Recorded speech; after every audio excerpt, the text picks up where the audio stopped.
Hello dear students, welcome back to my channel Edu Colours. आज हम इस video में क्लास 8 की हिस्ट्री की वर्कशीट करेंगे 30, जो कि 1 फरवरी को आपको मिलनी है। चैप्टर है हमारा the making of the national movement 1870 से 1947 तक। ठीक है, यानी कि हमें अपने पूरे जो नेशनल मूवमेंट है उनको देखना है। तो ये इस चैप्टर की तीसरी वर्कशीट है और इसके बारे में हम डिटेल में इसमें बात करेंगे। उससे पहले मेरे चैनल एडू कलर्स को आप सब ज़रूर सब्सक्राइब करें।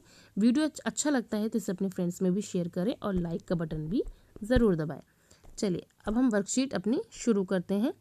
यहाँ पर हम देखते हैं कि 1890 के बाद से हम देखते हैं कि जो कांग्रेस का जो रवैया था वो बहुत ही नरम वाला था, यानी कि बहुत इनका जो वे ऑफ टॉकिंग था, जिस तरीके से वो बात करते थे, अपनी बात मनवाते थे बहुत नरमी से। लेकिन ये कुछ लीडर्स को पसंद नहीं आया। ठीक है, तो बंगाल में देखते हैं, महाराष्ट्र में, पंजाब में उनके कुछ लीडर्स थे। जैसे कि बंगाल के जो लीडर थे वो थे बिपिन चंद्र पाल। ठीक है, महाराष्ट्र के थे बाल गंगाधर तिलक और पंजाब के थे लाला लाजपत राय जी। इनको लाल, बाल और पाल के नाम से जाना जाता है।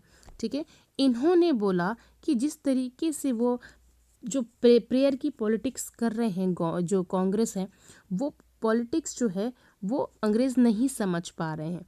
तो उनको ऐसा लगता था कि इसमें थोड़ा सा चेंजेस करना चाहिए और थोड़ा सा गर्म स्वभाव बनकर, यानी कि अपनी बातें जल्दी जल्दी पहुंचाने से हम अपने आज़ादी के जो हमारा जो एक है कि हमें आज़ादी चाहिए वो हम ले सकते हैं।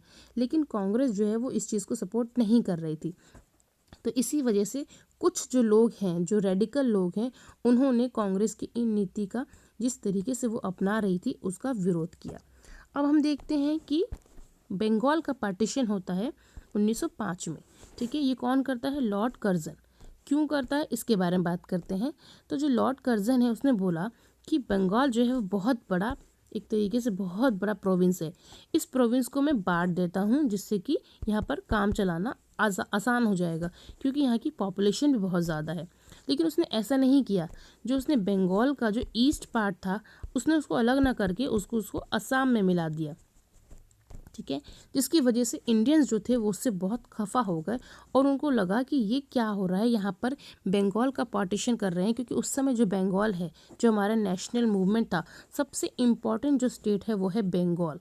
बंगाल इतना इम्पॉर्टेंट था क्योंकि यहाँ के जो लोग थे, जो यहाँ के मिडिल क्लास लोग थे, यहाँ के जो फिलोसफर्स थे, जो राइटर्स थे, जो इंटेलेक्चुअल पीपल थे, उन्होंने हमारे नेशनलिज्म को बहुत आगे बढ़ाया था। तो लॉर्ड कर्जन चाहता था कि वो बंगाल को एक तरह से डिस्ट्रॉय कर दे, उसको डिवाइड कर दे। और यहाँ पर जिस तरीके की उसने पॉलिसी अपनाई कि मैं यहाँ पर एक तरीके से लोगों को बिल्कुल अलग कर दूंगा। ठीक है, ये जो इनकी यूनिटी है उनको तोड़ दूंगा। तो इस तरीके की जो मंशा थी वो लॉर्ड कर्जन की थी। लेकिन यहाँ के जो लोग थे उनको ये चीज़ें बिल्कुल अच्छी नहीं लगी। इवन जो इंडिया के अलग लोग थे, अलग स्टेट के, अलग प्रोविंस के लोग थे, उनको भी ये चीज़ें अच्छी नहीं लगी। ठीक है, तो ये जो चीज़ें हैं इस पैराग्राफ में बेसिकली पार्टीशन ऑफ बंगाल के बारे में क्लियरली बताया गया। उसके बाद क्या होता है, स्वदेशी मूवमेंट शुरू हो जाता है। स्वदेशी मूवमेंट जो है वो पार्टीशन ऑफ बंगाल का ही एक तरीके से परिणाम था।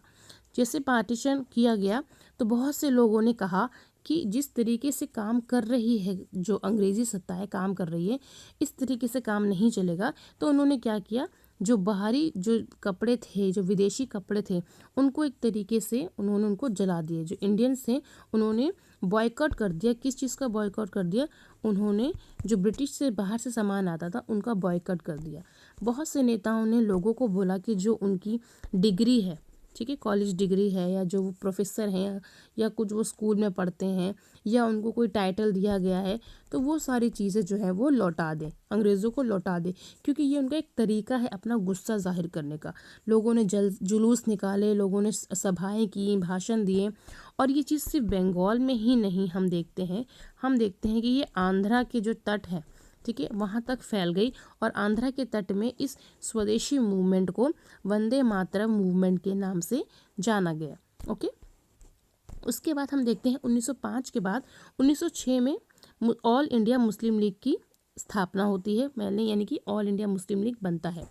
फिर 1907 में हम देखते हैं कि जो मॉडरेट हैं और रेडिकल्स, मॉडरेट जो और आसानी से अपनी बात मनवाना चाहते हैं लेटर के थ्रू, हाथ जोड़ के, रेडिकल्स जो सब कुछ जल्दी जल्दी चाहते हैं और हाथ जोड़ना और लेटर लिख के तो बिल्कुल भी अपनी बात नहीं करवाना चाहते। तो इन दोनों के बीच में एक तरीके से एक कॉन्फ्लिक्ट आ गया, स्प्लिट हो गए ये दोनों। 1907 में सूरत में इनका अधिवेशन हुआ, वहाँ पर ये स्प्लिट हो गए, यानी कि अलग हो गए। उसके बाद 1909 में एक सेपरेट एक जो इलेक्टोरेट था, यानी कि मुस्लिम्स के लिए अलग से निर्वाचन आयोग बनाया जाए, ये जो एरिया है वो मुस्लिम्स के लिए डिवाइड कर दिया जाए। तो ये जो पूरा जो हुआ ये 1909 में हुआ, ये खास तौर पे इसलिए जाना जाता है 1909। फिर हम देखते हैं कि 1915 में कांग्रेस जो है उसका रीयूनियन, यानी कि एक तरीके से वो दो खेमे में बट गया। उसके बाद हम देखते हैं 1916 में हम देखते हैं लखनऊ जो पैक्ट है, ठीक है, उसमें क्या होता है, कांग्रेस और जो मुस्लिम लीग है वो एक हो जाते हैं, ठीक है। इसलिए ये जो आपको याद करनी ज़रूरी है, क्योंकि इन टाइम पर ये चीज़ें खास तौर पे इस साल पे हुई थी। अब हम चलते हैं हमारे क्वेश्चन आंसर की तरफ। सो हमारा पहला क्वेश्चन है, why were the moderates of Congress criticise, यानी कि जो कांग्रेस के जो मॉडरेट्स दल के लोग थे उनको क्यों क्रिटिसाइज किया जा रहा था। In Bengal, Maharashtra and Punjab, leaders such as Bipin Chandra Pal, Bal Gangadhar Tilak and Lala Lajpat Rai were beginning to explore more radical objectives and methods. They criticized the moderates for their politics of prayers and emphasized the importance of self-reliance and construction work. उन्होंने कहा कि सिर्फ prayer करने से आपको अपनी आज़ादी नहीं मिलेगी, आपको उसके ऊपर थोड़ा सा और काम करना पड़ेगा, थोड़ा सा अपने जो भी गर्म स्वभाव है, यानी कि जो चीज़ है वो अपनी बातों को मनवाने की कोशिश करनी पड़ेगी। तो इन तरीके से बहुत से लोगों ने, जो रेडिकल नेता थे, उन्होंने मॉडरेट्स की बुराई की। What were the main motives of Britishers for the partition of Bengal? जो पार्टीशन ऑफ बंगाल का हुआ उसका मेन मकसद क्या था? The reason given for the decision was that Bengal with the population of 78 million had become too big to administrate. ऐसा बोला गया कि जो बंगाल है वहाँ पर 78 मिलियन लोग रहते हैं, जो कि संभालना मुश्किल है, इसलिए इसको तोड़ देना चाहिए। बट द रियल मोटिव, यानी कि जो रियल मोटिव था, रियल मंशा क्या थी, वो यहाँ पर एक तरीके से बंगाल को डिस्ट्रॉय करना चाहते थे, कमज़ोर करना चाहते थे। साथ ही वो यहाँ की जो राष्ट्रवाद था उसको तोड़ना चाहता था कर्जन, और हिंदू मुस्लिम में फूट डालना चाहता था धर्म के आधार पर, ठीक है। हमारा अगला क्वेश्चन है, हाउ वर ब्रिटिशर्स अपोज्ड इन स्वदेशी मूवमेंट। और ब्रिटिशर्स जो स्वदेशी मूवमेंट हुआ उसमें अंग्रेज़ों को एक तरीके से उनका विरोध किस तरीके से हुआ। तो हम देखते हैं कि जो कांग्रेस के जितने भी सेक्शंस थे, चाहे मॉडरेट्स हों चाहे रेडिकल्स हों, उन सब ने इनका विरोध किया था। उसके बाद हम देखते हैं कि बहुत बड़ी स्तर पर हम जुलूस देखते हैं, लोग जुलूस निकाल रहे हैं, भाषण कर रहे हैं, रैलियां निकाल रहे हैं, बहुत बड़े स्तर पे ये सारी चीज़ें ऑर्गेनाइज कर रहे हैं। और साथ ही साथ जो लोग हैं, भारतीय लोग हैं, या जो रेडिकल्स हैं, वो जो फॉरेनर चीज़ है, यानी कि जो अंग्रेज़ों की चीज़ है, उसको बॉयकॉट कर रहे हैं। इंस्टीट्यूशंस हो, चाहे उनके स्कूल हों, चाहे उनके टाइटल्स हों, चाहे उनकी डिग्री हो, सब चीज़ों का वो एक तरीके से बॉयकॉट कर रहे हैं। अब यहाँ पर एक क्वेश्चन है जिसमें बोला गया है कि एक कोटेशन है जो कि बाल गंगाधर तिलक जी ने एक स्लोगन बोला था, freedom is my birth right and I shall have it, यानी कि मेरा जो स्वतंत्रता जो है वो मेरा जन्मसिद्ध अधिकार है, यानी कि स्वराज्य मेरा जन्मसिद्ध अधिकार है और मैं इसे लेकर रहूँगा। तो ऐसे ही आपको कोई और स्लोगन जो है आप ऐड कर सकते हैं किसी और का, या फिर आप अपनी तरफ से भी उसको बना सकते हैं, जैसे कि दुश्मन की गोलियों का हम सामना करेंगे, आज़ाद ही रहेंगे, आज़ाद ही रहे हैं, आज़ाद ही रहेंगे, ठीक है। ये चंद्रशेखर आज़ाद जी की लाइन है जो मैंने यहाँ लिखी है, आप अपनी तरफ से भी कोई लाइन ऐड कर सकते हैं।